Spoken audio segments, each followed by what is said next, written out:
It's a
good, good day to you all, and warm welcome to the Restoration Pavilion in the Blue Zone noontime. And so the theme for this program, this session, is a session that has been organized by the Brahma Kumaris, of which I'm a member. And the theme is Her Power, Women Leading the Path to Healthy Land. And so I'll give you just a little synopsis to the story, but really we'll hear the story from this beautiful group of women sitting here beside me. So land degradation is one of the world's most pressing environmental issues.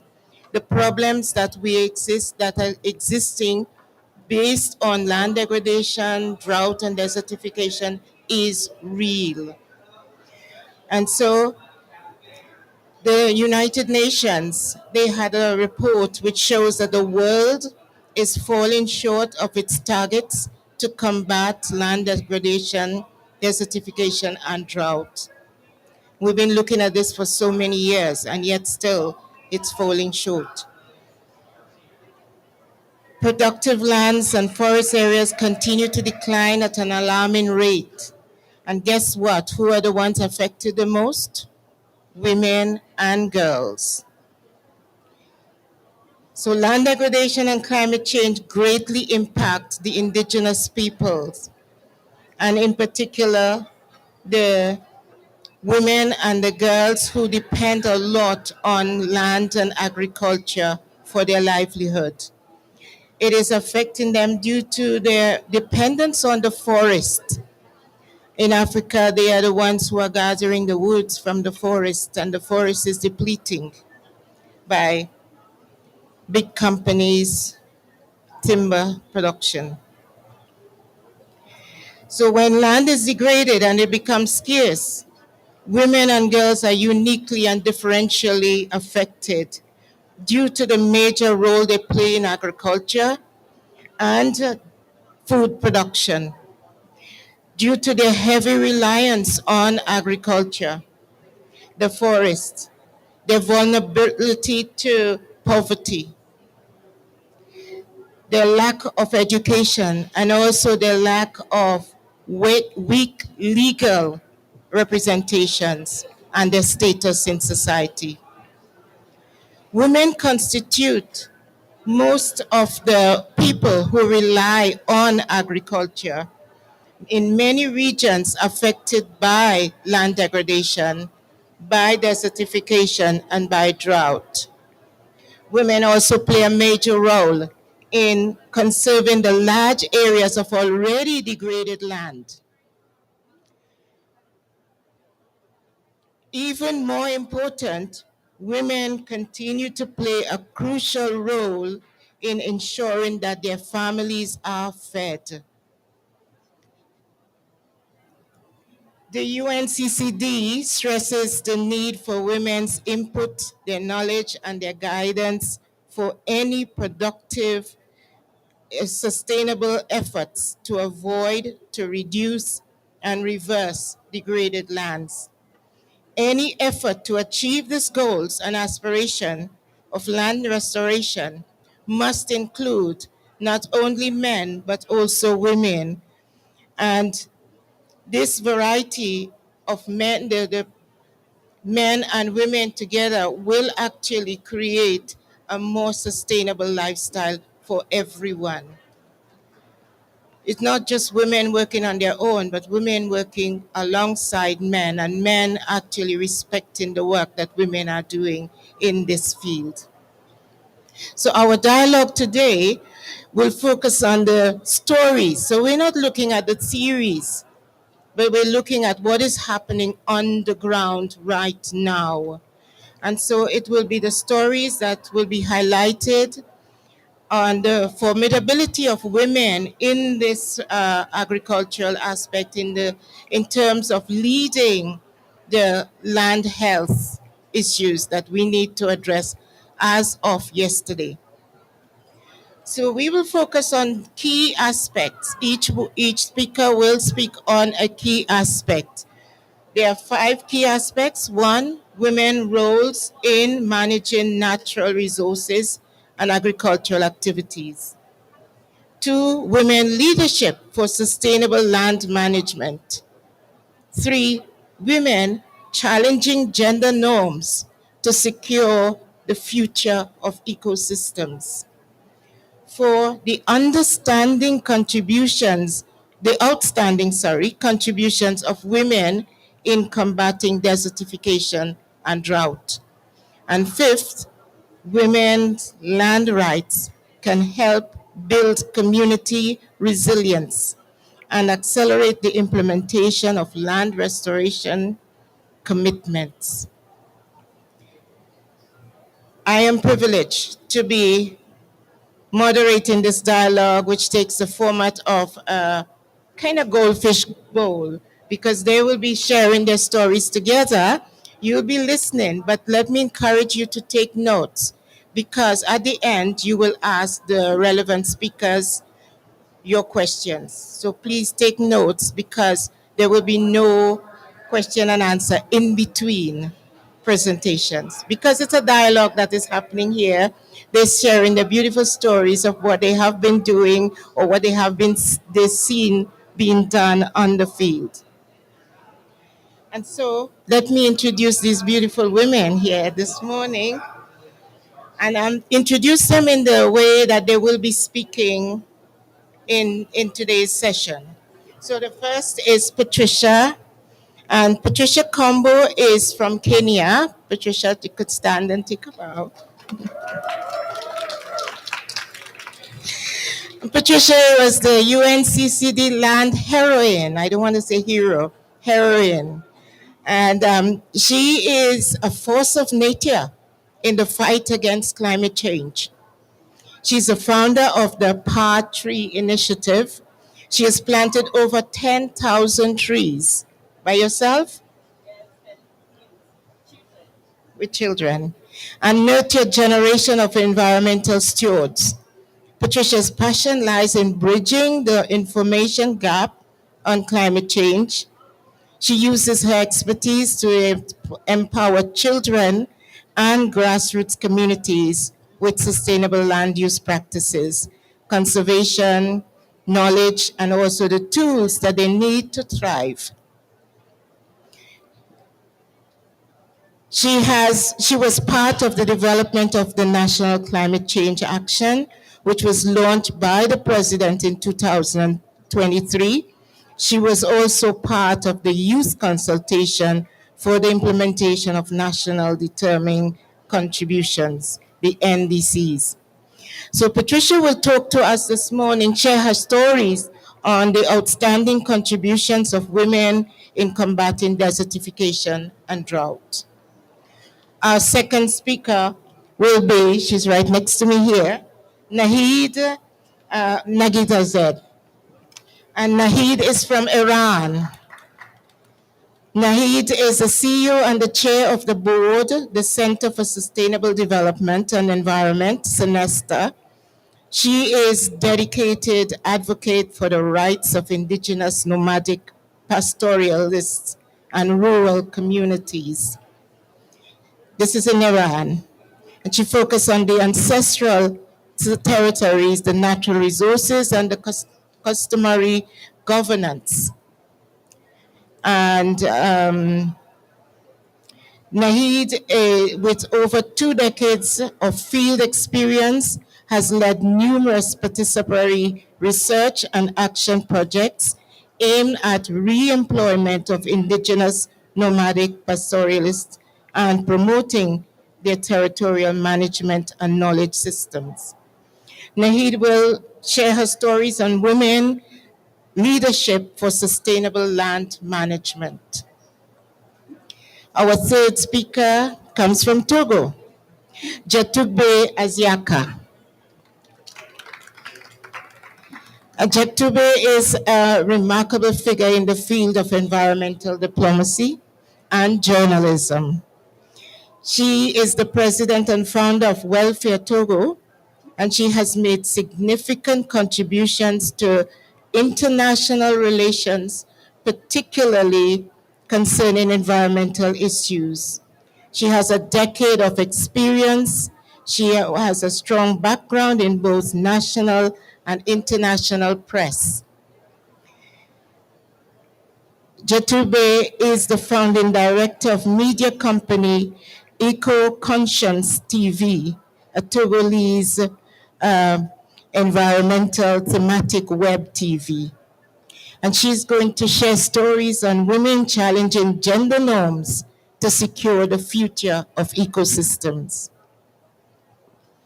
Our fourth storyteller, speaker here will be Priyanka Patel. Priyanka is from India, and she's the founder of Golden Era Eco Services, which is a regenerative agronomist, and she is a practicing Raj Yoga meditator. You could say she's a Raj Yogi, no? And so Priyanka is part of our Brahma Kumaris team. And I've lost part of you, Priyanka.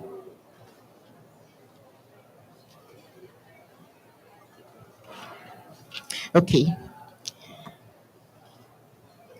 So she has done a lot of work, and you will hear from her a lot of work with indigenous people, women in different parts of India.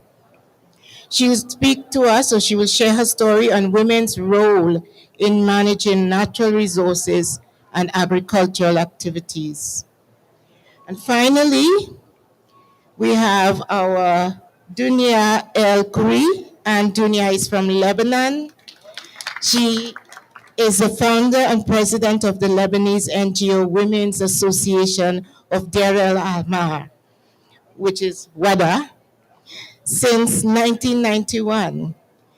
And she's a leader in rural development with 30 years of experience in directing the programs, initiatives, and operatives of WADA in partnership with local, national, and international institutions and partners, with the purpose of enabling capabilities and rural development in society and empowerment of women amidst the dynamic environment and economic changes. So Donia will share stories on women's land rights and how that can help build community resilience and accelerate the implementation of land restoration consultations and commitments. So that's all for me, and now to this beautiful panel, starting with Patricia. Hello, thank you very much. And I'm so excited to be part of this discussion. And I'll be talking about the contributions of women. And for us to better understand why these women are doing whatever they are doing, I would like us to internalize two quotes: my land, my future. This is my land, give me my rights. And what does this translate to women? Give me my rights. And if we understand the rights that we women need in making decisions in land, we will better understand why amazing women from all over the world are doing amazing work in ensuring they protect the land. I am a storyteller, and since I work with children, I like sharing stories for better people to connect and also to understand. And I will ask one question you think internally. What does land mean to you? What does it translate in your community? What do you call land in your mother tongue or in your native language? And I'll share from my perspective and from my community and also from my country. When I say my land, it does not really mean the soil. It means identity. When I say I come from this tribe, when I say I come from Kisii, people will be like, how are the bananas doing? When I say I come from the Maasai, they will be, oh, how are the livestock? They will see the livestock all over my body. When I say I am from Kisumu, they will see fish in my body. And this translates to land being the identity to women. It means the natural, rather, the connectivity that women have in land. And that's why they are doing amazing work, because they must protect the identity. They must ensure this identity is transferred to the next and the to future generation. And one of the amazing contributions that I see from women, leave alone the restoration that they do, is on knowledge sharing. If you ever listen to a lot of restoration stories, to a lot of amazing innovations, you will hear someone say, my grandmother told me that these indigenous trees are medicine. My grandmother told me, if you want to know the onset of rains, you have to see, when you see the white butterflies, you will know it's about to rain. When you see this amazing thing, and these are the stories shared by women. I'm not saying men do not play these amazing work in knowledge sharing, but 90% of knowledge sharing of indigenous, of restoration, on drought resilience, on preservation of indigenous seeds, 90% is done by women. And this is one of the key contributions that women are doing in ensuring they build resilience for their communities. They pass this knowledge to their future generation because they know the importance that the land has. They know the identity that the land holds for their communities. Another thing is on water conservation, something that women are championing, because it is the role of women to walk kilometers looking for water, because families must have, healthy and clean water. And there's a quote that says, once you carry your water, you will know the value of every drop. So in my community, there is the merry-go-round, whereby women come together, they save money, they contribute. And when it's your time to get the money, they do not give you the money.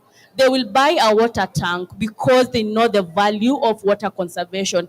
And this initiative, I've seen how it has really transformed the livelihoods. It is giving community this resilience even when the rains fail, even when communities are facing drought. At least at the household level, they have clean and self drinking water. And I learned from this initiative, and I'm like, if women can come together to mobilize and to come up with this amazing innovation on water harvesting, making sure they conserve the little water they have amidst the climate crisis. It's a noble and an outstanding thing that women are doing to build the resilience for them, and also sharing, or rather changing the mindset of the children. It's not about all table banking where you get money. You can do something on restoration. And another thing is on food production. I know when an innovation comes, you'll find the old women, they will harvest the maize and they will hang in the kitchen stores. They will preserve, they will hold together because they value food sovereignty. They value the purpose, or rather the importance of preserving their seeds.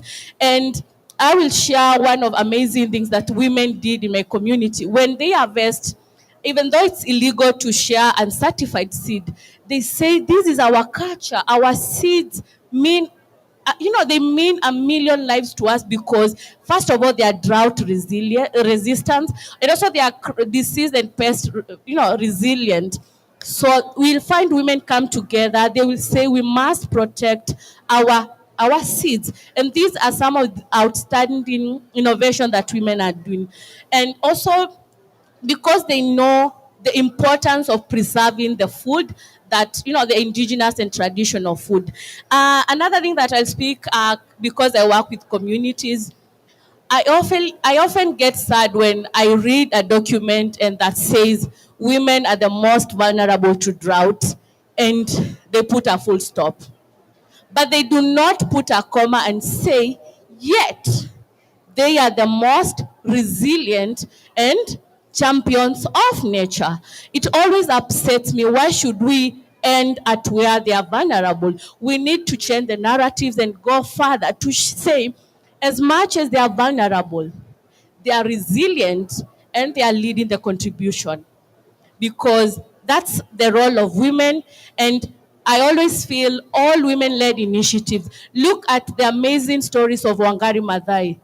Iconic, alone, mobilized, fought, and up to date, we make reference of the amazing work that Wangari Maathai did. And there are many stories of women. It's only that they are not on the limelight like Wangari Maathai. So I feel the future is female. The land, women should be given their right to make decisions because they better understand, because that is their identity. Thank you. Thank you, Patricia. And so we'll have our second speaker, Nahi. Colleague. Uh, Good afternoon, everyone. It is a privilege to be here among all these amazing and knowledgeable women today to talk about something that really touching my heart, the role of women and inspiring all of us. In fact, the role of women in leading sustainable land management is very important. Over the years, I've spent time with many amazing women in rural and indigenous pastoral communities across Iran. Their stories are a testament to their resilience, creativity, and connection to the land. Today, I would like to share a few short stories and my understanding with you and highlight the vital role that these women play in restoring and protecting our shared environment and the role they play and could play in achieving sustainable land management. Next, yeah. With no doubt, yeah. Yes, yes. Yeah. With no doubt, women are at the heart of natural resource management. Globally, nearly half of the agricultural workforce is female, who hold an incredible knowledge about biodiversity, water management, and sustainable practices. Yet, despite their contribution, face many barriers like limited land rights, and financial lack of financial support and access to decision-making processes. Their less presence in decision-making processes. This lack of recognition often casts women as victims of environmental challenges, but they are so much more than that. Women are agents of change, driving innovation and transformation. Next, please. As you see in the pictures, some of our pastoral women and central desert women. Women, especially indigenous women and rural communities, due to their unique connection to nature, see the nature as sacred area and a mother who provides life for all of us. For centuries, women hand in hand with their communities have protected ecosystems and preserved biodiversity while passing traditional knowledge to the next generation. They've developed systems of sustainable resource management, whether through farming, water collection, or creating handicrafts inspired by nature and other actions. When we walk alongside of all these women and truly listen to them and listen to their stories, then we can feel their deep connection to the land and their determination to protect it for their needs for future generation. Next, please. This is another, yeah. Yeah, this is another visualizing our indigenous pastoral women's, and we say we really, when we listen to these women's and when we spend some times, we realize they are full of love, full of life and energy, beside lots of challenges, lack of access to water, to electricity, to education, but they're full of energy, and I think they got this energy from Mother Earth. Next, please. Now let me take you to a central desert of Iran, the region that water is a lifeline. Water is very precious and the scare one at that region. In this community, a group of women came together to address the challenge of water scarcity. They decided to revive an ancient underground water we call kanat or karis, and called kanat, which had fallen into disrepair. Using income from their handicrafts, they repaired one kanat at a time. Their efforts didn't stop there. They established a community fund for themselves and their own organization to maintain the qanats and ensure fair access of other members of the community to water in their small village. Today, their work has restored water to their village, improved livelihoods, and strengthened their communities. And these women are a powerful example of how local knowledge and when supported can transfer changes to opportunities. And in Gresham Island, next one. Yes, and in Gresham Island also we have a group of women that formed a group to combat drought and water scarcity. And their efforts have not only improved their livelihoods by using by making handicrafts with their using their own biocultural diversity, the plants, the animals. They made handicrafts and they improved their livelihoods, but also helped sustain community resources. And their next goal is restoring rainwater harvesting system in their place to ensure they can capture and store every precious drop of water in their drought region. Indeed, with every craft they sell, we think they are not just earning money, they are preserving their future and their life through restoring water resources. And this is another, next one please, yeah. And the recurring challenges across all these stories is the issue of land rights as a cross-cutting issue. Many women in rural and indigenous pastoralist communities do not have legal ownership, even not customary ownership to the lands they care for. Without secure land rights, they cannot make long-term investment or participate in the critical land use decisions. This is more than a personal struggle, we think. It is a systematic barrier that limits women's ability to lead and innovate their knowledge. Securing women's land rights is essential, not only for justice, we think, but also for sustainable land management. And without it, we lose the opportunity to fully leverage their leadership and knowledge. And just I want to share dreams. Yes, yes. 1 minute. In one of the deserted area village I visited, I asked a group of women and girls what they dreamed for their future. It's very interesting. Their answers were very simple yet profound. They said, I dream of having land to grow food and water to nourish all people. I dream of sending my daughters to school. I dream of having access to healthcare and safe roads. These are not really dreams.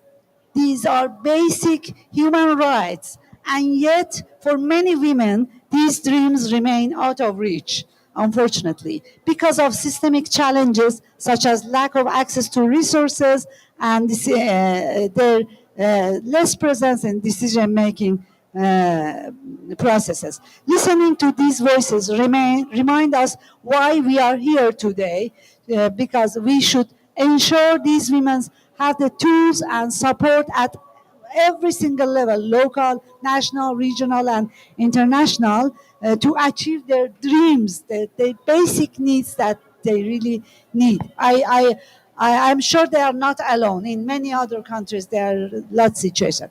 And lastly, next one, yeah. And lastly, I think women like those in these stories I have shared with you, they are leaders of resilience and innovation. Their knowledge, creativity, and determination are crucial for sustainable land management and restoration. So we call for action and say for re-empowering women again. Women are not victims, they are agents of change. We should empower women in land management through giving them secure land tenure rights, financial support, supporting their innovations at every single level, and for particularly community-led innovation, and include them in national in decision-making processes that affect their life, affect their destiny. And when we empower women, we should say we don't just restore land, we restore hope for the future. And future is the sustainable development and next generation. Thank you. Thank you, Nahid. And so we move on to Jatumbe. It's okay. Thank you. Nahid and my former sister said a lot already about women and land. Usually, me, I said, we cannot talk about nature without land, without women. Women is a nature. We give birth, we are nature. And social norms. I think Nahid make my transition transition to my topic. I will just share my story with you. I'm in front of you today because of my mother, my own mother. And when I take the mic, when she was speaking, I was thinking about my mother. She's really passionate about nature, planting trees. I learn everything I'm doing today from my mother. She's a rural village woman. She didn't go to school, but she fought for us, her children, to go to school. And when she noticed that I like the things regarding to environment, ecology, she supported me a lot. She was the only one who supported me in my family. And when I was growing up, we are from, rural community family. We have a serious problem of water. We didn't have access a well for water in the house. And when I was child, yes, I experienced this one, how to go far, look for water, fetch water, come back home, cook, take shower, go to school, and feed everybody in the house. I passed through that one. And it is my passion. I took it from that experience I had when I was child to look for water. And as a girl, I was always late in school, always because of water, always late. And at one moment, one of my teacher came to my family, and that time it is a period of examination. I have to go far to get water, bring water, and then run for the school. And that day, I was late for the examination for at least 1 hour. And when I entered the room, some already classmates already did the examination. The teacher is collecting the papers, and me, I was late. But when the teacher that day saw me enter the classroom, he was shocked. Why this lady every time late? It's not okay.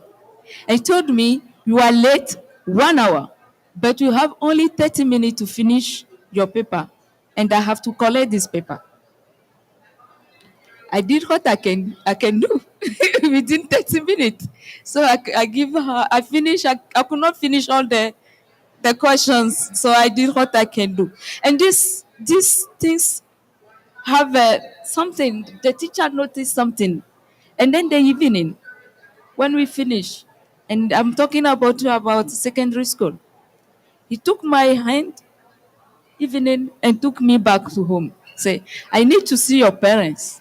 Jatube, it's not normal. Young girl like this, you are always late. What is the problem? And when he entered the house, he saw my father. Yes, big lion sit. And then my mother was cooking. I said, why you let your daughter be too much late for the school? The school is her future. And what the first thing the teacher told my father, you cannot let your daughter be always late. What is the matter? But our fathers of our culture is really strong, and my mother trying to.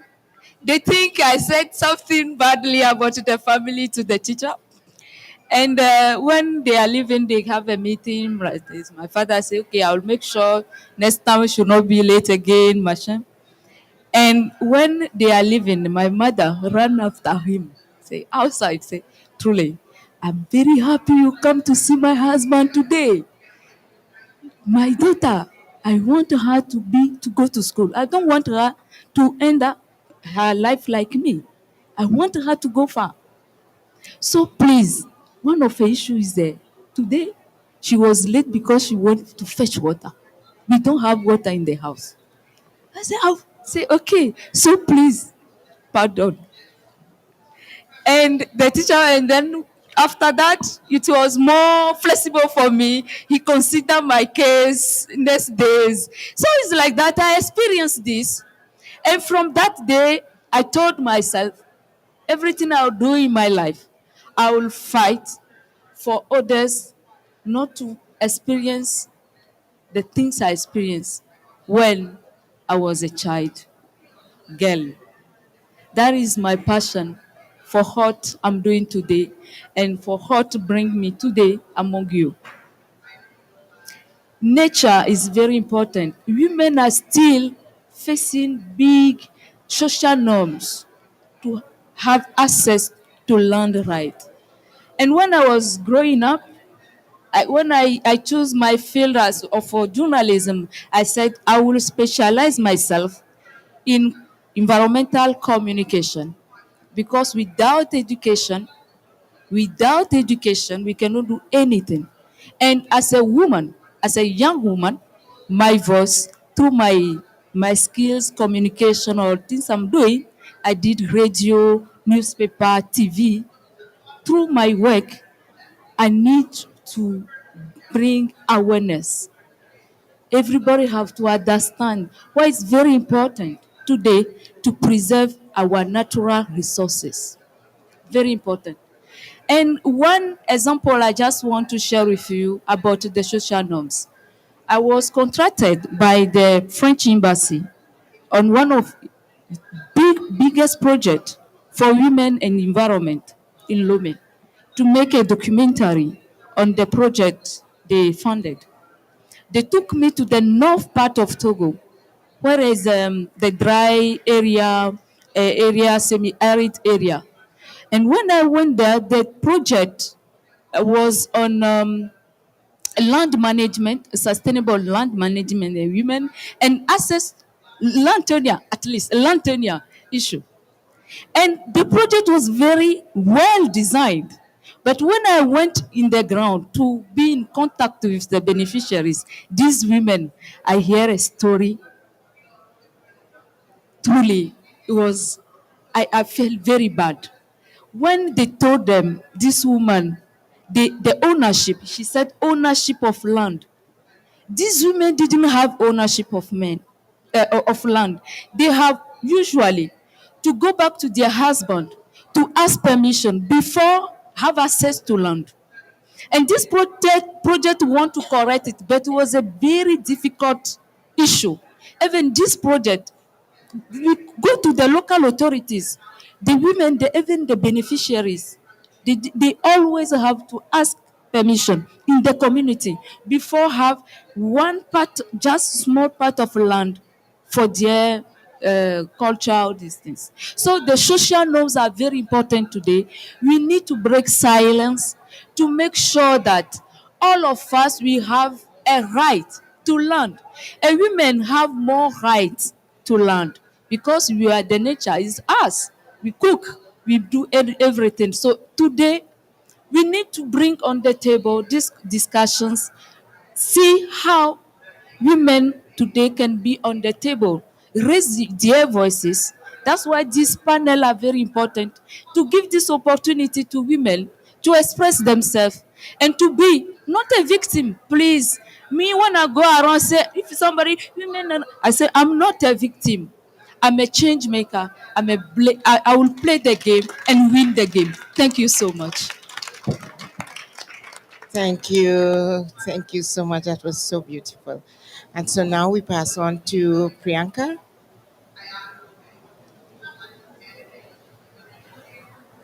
Good morning, everyone, and thanks, Patricia, and all.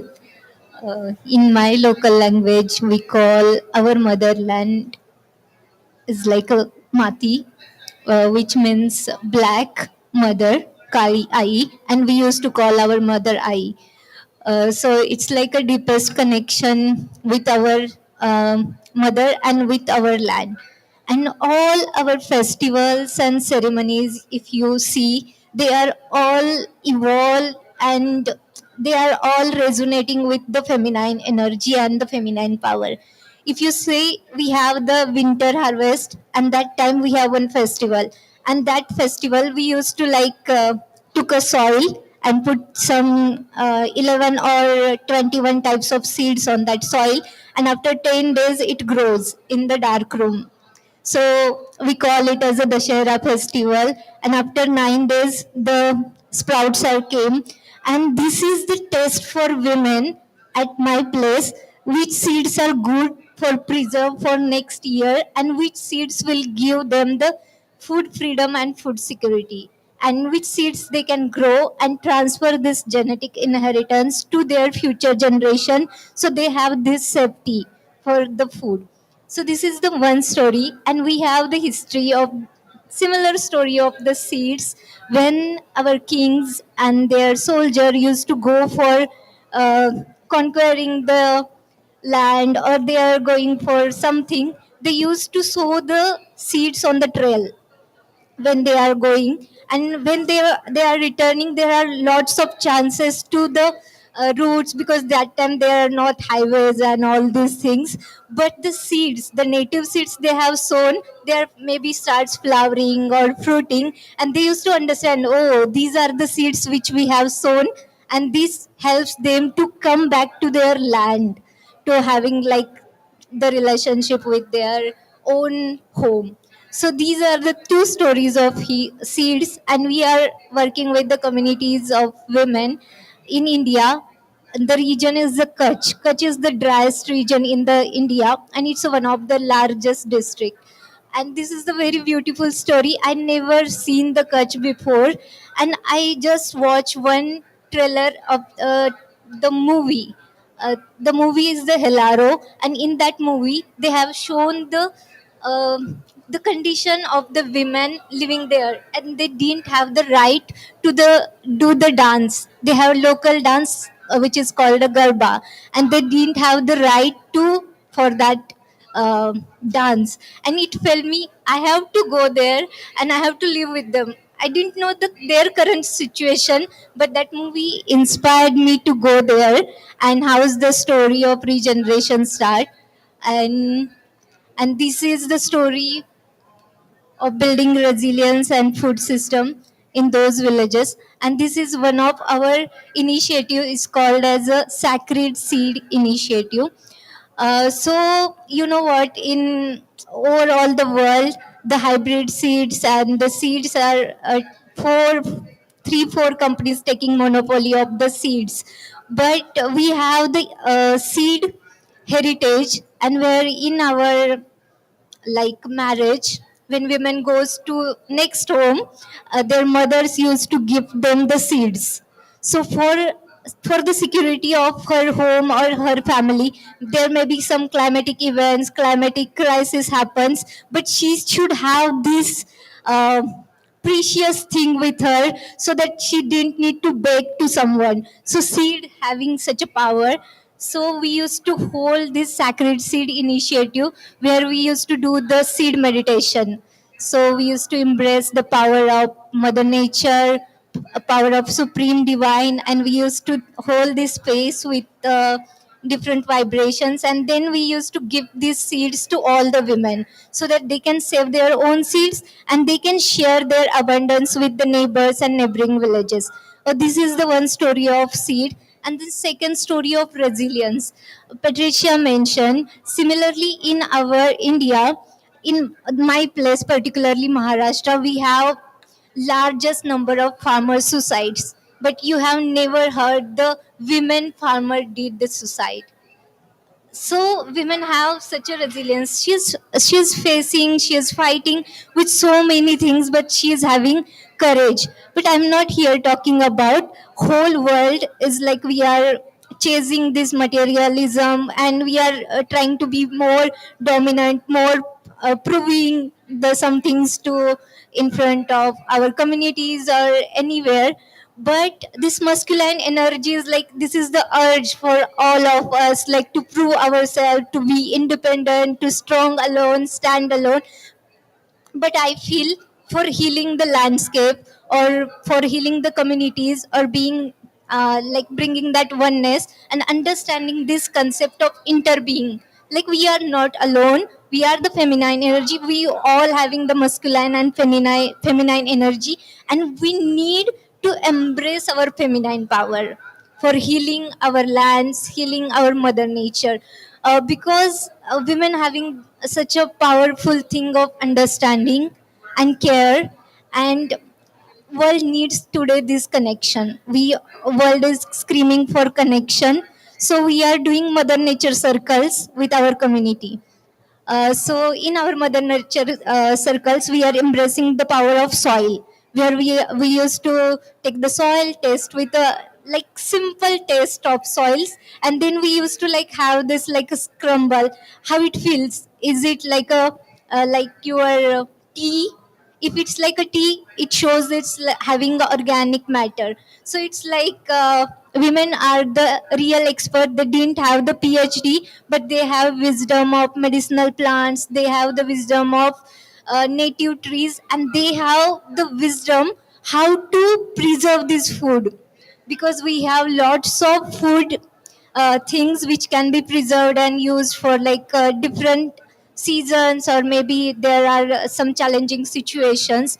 So how these women in my place, they are like building the community gardens. Community garden is something which is for community, And it started from World War One and World War Two, where all the communities are coming together and they are planting diverse more than 50 different species of trees for their own like belongingness. And here I want to like sum up with something which is called moi in Japanese, which is called the group of people or group of women. So moi is like something which makes women to live longer, or like anybody to live longer. Here they call about women just because women having that connection with each other, if they come together they can embrace this power of regeneration, and they can like transfer these seeds of hope and healing, and they can spread the root of resilience together and give the future generation true paradise that I always wanted in my childhood. I wanted to see the flourish gardens, and we can give this jannat to our future generation. Thank you and shukran. Thank you, Priyanka. And our last but not least speaker is Dunia.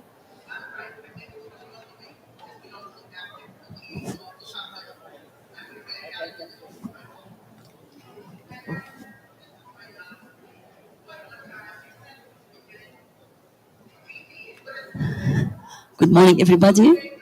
I am Dunia Khouri from Lebanon, and thanks to Mahama Kumaris for inviting us to be here today and for G20 to receiving us in their pavilion. Thank you so much. So I have just 7 minutes to tell you about a life story because it's a long path, beginning from my my country where I born in the Mediterranean Sea. You see, in Lebanon, we have the Mediterranean Sea, we have the two mountain chain, and the Bekaa Valley. So I born in Jounieh on the Mediterranean Sea, but I get married to Del Ahmar, which is an area in the Bekaa Valley, which is a rural area. And when I got married, I went in this area, which is a rural area, which is the land of the parents of my husband. They have a lot of land. I went there and I see that it is a big needs. They have the land, they have the sun, they have a very good weather, but the people are leaving the land. They are going to the urban lands or to other countries, and they don't profit from the potential that they have. So I discovered that it's a big potential in this area, and I asked, how can I support? Because I have my high education, I have my experience, I work in the private sector, and I have my family. I have 4 kids, and I was looking what is the future of my kids? Do they stay in this land or do they leave the land behind? So this is how I ask myself, I ask my husband, how we can help this community. And it was a war in Lebanon, long time of war from 75 till 90. 91, it was beginning the stability. So I asked, how can I help? And the question, the answer was, I should have a legal framework to be able to act. That's why I went to launch a call for women of the area. Let's come together. Let's have a legal status. Let's have an NGO to be able to support the local community. This is our community. This is the land. It's a very nice place. It's mountains, it's plain, very beautiful. And we have to, this is the legal framework. It's we call Women's Association of the Al-Amhar because we are women volunteer coming in this initiative. We begin our initiative and we put a vision that we will try to support the local community to improve the living environment of this local community, based on the act of the woman. So we are stronger together. We begin our initiative, and we believe that in our ideas we can contribute and we can make the change that we believe that it could make a real change in our area. And this is where we can change, please. You can, yeah. So this is our mission: improve the quality of life, increase women's income, and raise awareness about the protection of health, environment, and the heritage, because we enhance the local community to protect their local know-how, their heritage, and promote rural services. Enhance, we have good ideas, new ideas, because it was an agriculture land, and we try to make it a tourism land. This is what we introduce, a new concept, because they have a lot of cultural heritage in the area. They don't know anything about it. We have a lot of important cultural heritage. So we bring the people to learn, to open the eye, to see what are the resources that they have.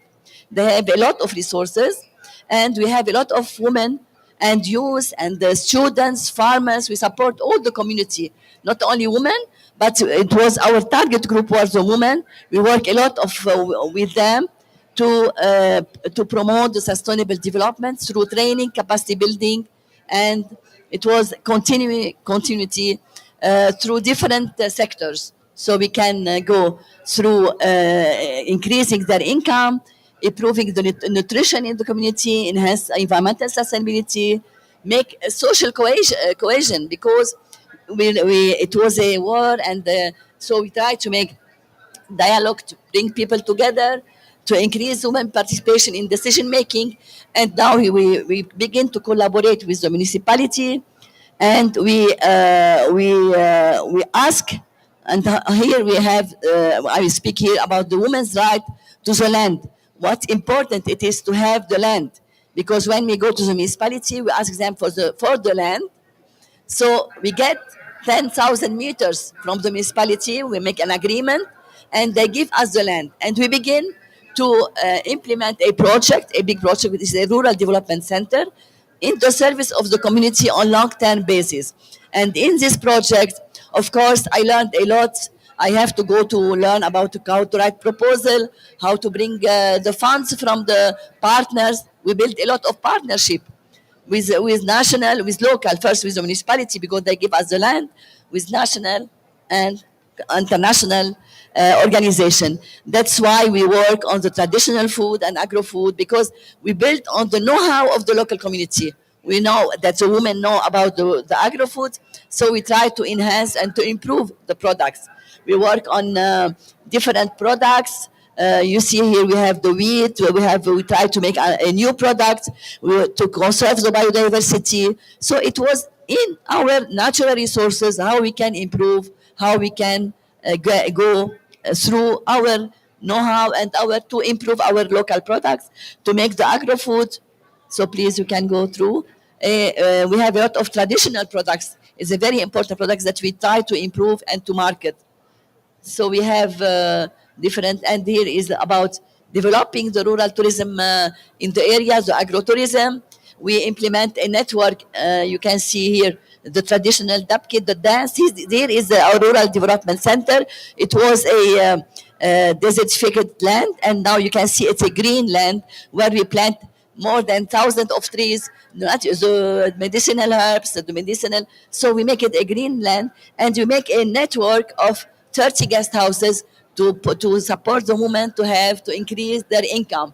It is about how we can develop the rural tourism, and people are coming. We create hiking trails, different type of hiking trails, because we have the vignobles, we have the religious place, so people come and then can discover this area through those hiking trails. And we build a very good cohesion with the union of municipalities, of the other NGOs in the area. So we are supporting each other, and we make really a difference, and we make a change in our land, because it was really desertified. And now you can go, we can see green, we can see a lot of vignobles, we can see this is our religious places here, and we can see that we make really a big difference. We have been recognized at the international level. We get the Dubai International Award for best practices to improve the living environment since the year 2002.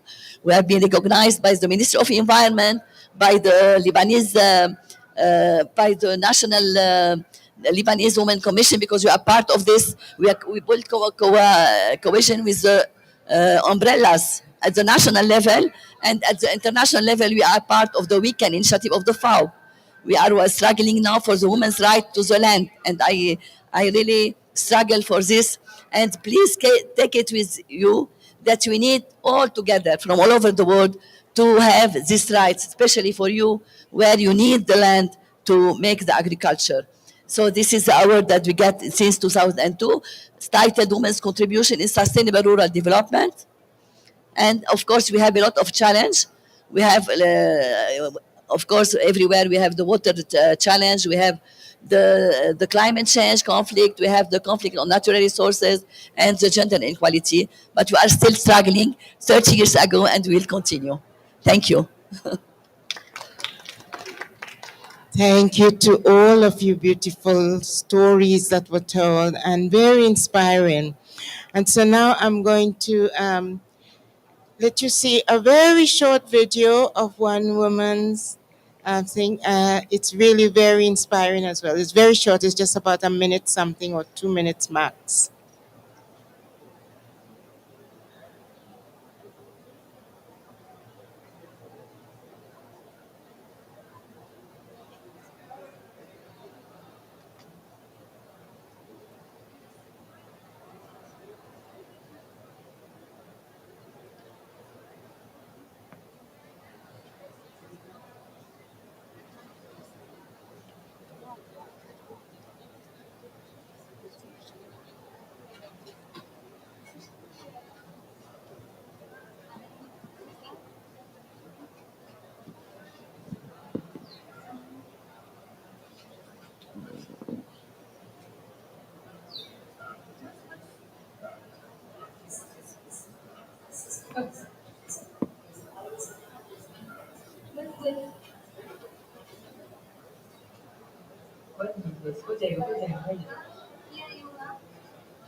Kuwan mai sanji, karena diamji, kuwan mai diamji, isi garas ka.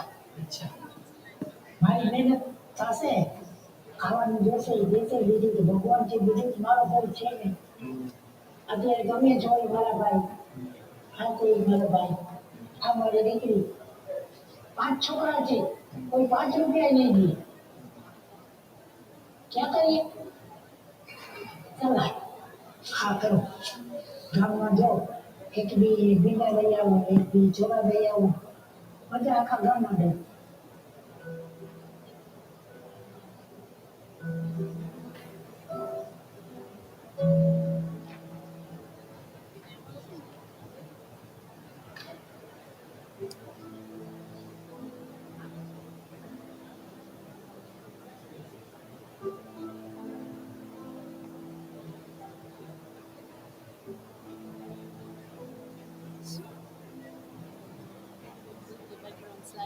Yes.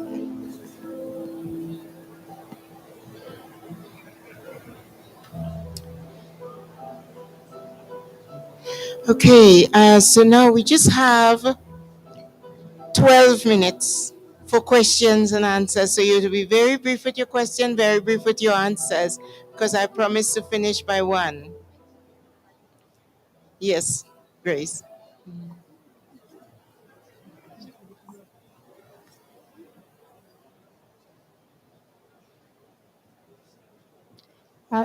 Thank you very much, panelists, for your quite exciting information you have given us from the various parts of the country. My name is Grace Gitu. I'm a small-scale farmer in Kenya. I'm excited. My colleague is there. Now, from what you have told us, it is clearly shows that a woman is a worker, she is a mother, and she's something that is always forgotten, a caregiver, which you people have not emphasized. The woman takes care of everybody in the home. She knows the food to give the babies. She knows the food to give the growing children. And she knows the food to give the husbands. She knows the food to give the aged and the caring, the unhealthy people. All this work is added on her to her big burden that she carries. The only problem is that those women are doing that knowing that that is what they are supposed to do. So even these people who are working on improving their, yeah, am I clear? Yeah.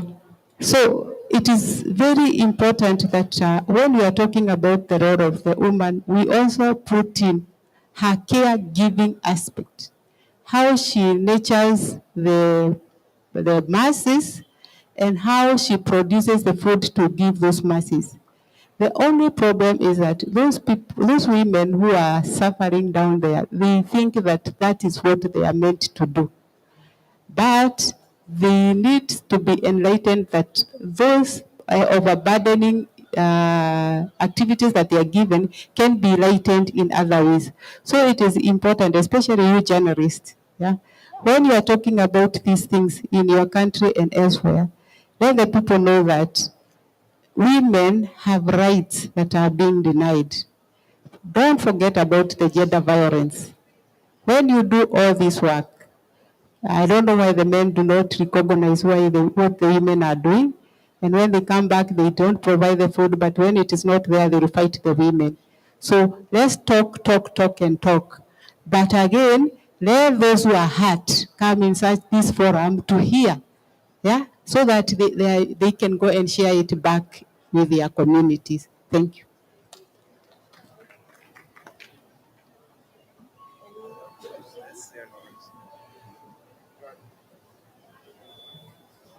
Any more?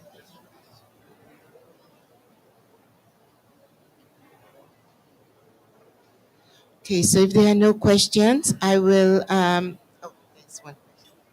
Can you share? Thank you very much. It's interesting listening to wonderful work that fellow women like me have done in various countries. I don't know if any of you have encountered challenge in terms of, because especially in Africa, where you have a lot of religious and cultural norms, how do you maneuver, because there are certain religion or cultures that said a woman cannot own a land. Her husband's land probably should be her land, or the family land should be her land. Meanwhile, a woman needs a land, just like we've seen from other countries where she can make use of this land to also support the family. So have you ever encountered where you have to speak or work so hard to convince some of those leaders or some of those people that have strong beliefs in their cultural or religious norms? Because I come from a country where those things are. I can jump on it quickly. I experience it in my work. through my organization and as a journalist, investigation journalist on environmental issues. So, like I said, the social lobbies in some of the, for example, in my country, in some of the cultures are very strong. And the project I talk about to you, I faced this one when I went on the ground to meet these women. Because of religious issue, the women didn't have access to land. And this one is still now. It is still real. It's not, we need, that's why I like what my sister said. We need to talk and break the silence. And you know, for this project, those who are who organize this project, the owner of this project, in the formal report, they didn't report this. They report they have some challenges regarding at the end of the project, because my work is like a social audit through media. What I do at the end of the project, I go, I see if it is okay, what is the challenges, how can we can improve the next. So when I was on the ground, I saw that, and I report back to the donor. And then this one help to see in the next fund how to address this issue, because sometimes you have the project, but when it is coming the reality for implementation is another issue. Is another issue. The project can be very nice design on paper, but in the implementation in the ground is where the problem is. And this is the social norms is still real. For example, my own community, till now, my mother doesn't have access to land. In my own community, she's a woman who's supposed to stay at home. But what I like today, she empowered me, and today I carry her voice all over the around the world through my work, through my organization, and sometimes I call her to come to witness what is the problem, and this we need to still continue talking, raise awareness. Yes, we are doing a great job, but still we have a huge challenge for women to have a right to land. And please continue this kind of platform of discussion, not only at COP, but in our communities, through our platform back home. How can we come together, co-create, and push the empowerment of women, especially regarding to land tenure and also access to land? Thank you so much. Thank you, thank you. And so I'm just going to ask Agneta to come and do 3 minutes reflection to take us into a nice space to leave for our lunch or our home or what our other program. Thank you so much, Donia and Nahid and Jatube and Priyanka and Patricia. You've been rocks, solid. Thank you so much.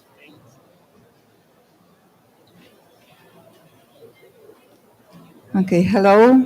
It was very beautiful inspirations and powerful stories. And now, indeed, we would like to offer a moment of personal reflection. We have heard so many wonderful things, but what is my story? And what is my power? And how I can empower myself? And how I can share it with everyone? So in Brahma Kumaris, we practice so-called meditation, and now we would like to offer you an experience of meditation. Our meditation is very easy. You just keep sitting as you sit, but please put away our mobile phones and bags so you can relax and you can be present here. And you can close your eyes, but you also keep them open, and this is fine. So take a deep breath in, hold it, and breathe out slowly. One more time. Inhale deeply, hold it, and exhale slowly. and make yourself present here. And take a moment to reflect on your story, on your power. So I would like to invite you with me to go on this inner journey. As we meditate, I will share my thoughts, and I invite you to follow them for your own experience.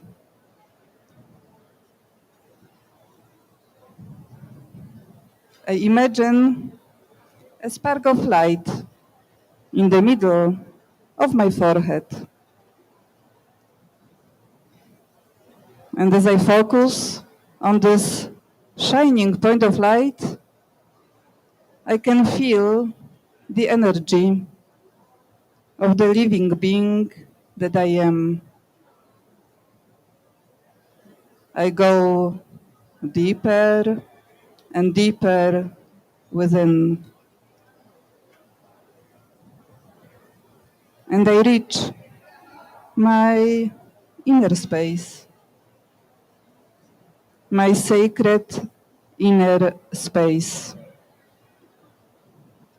It is a space which is silent.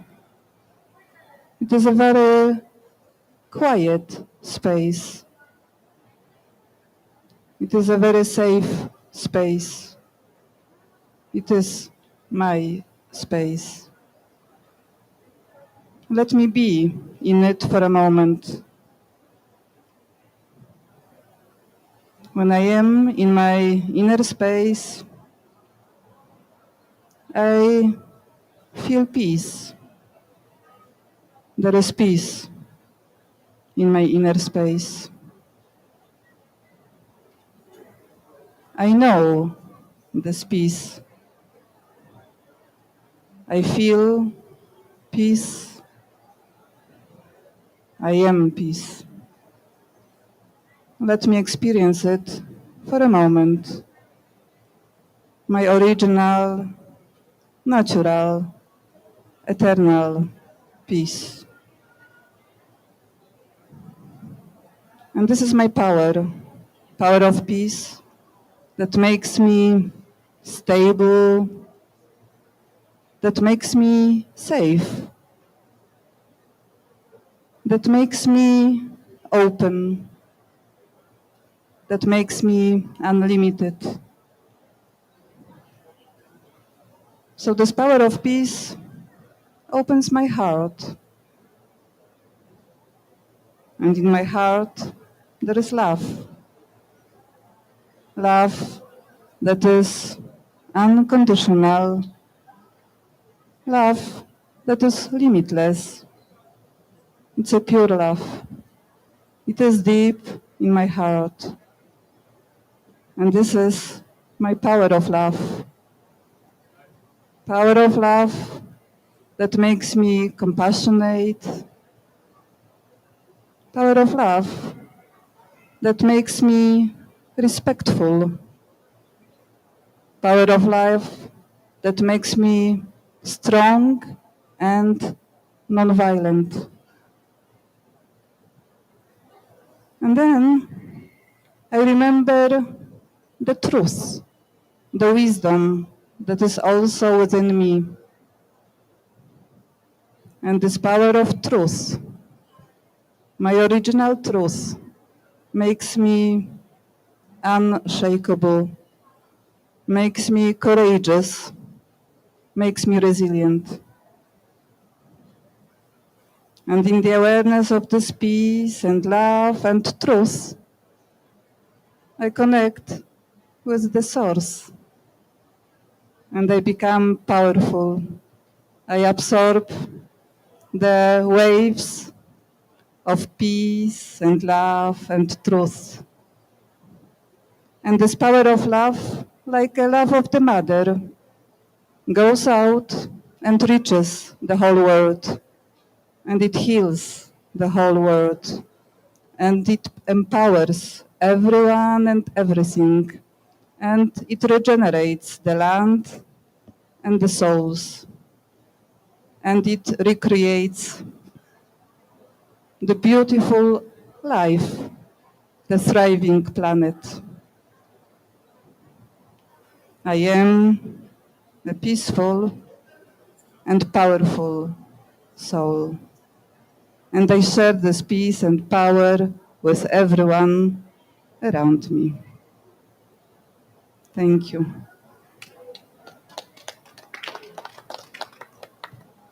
Thank you. And once more, I appreciate your presence and go in peace.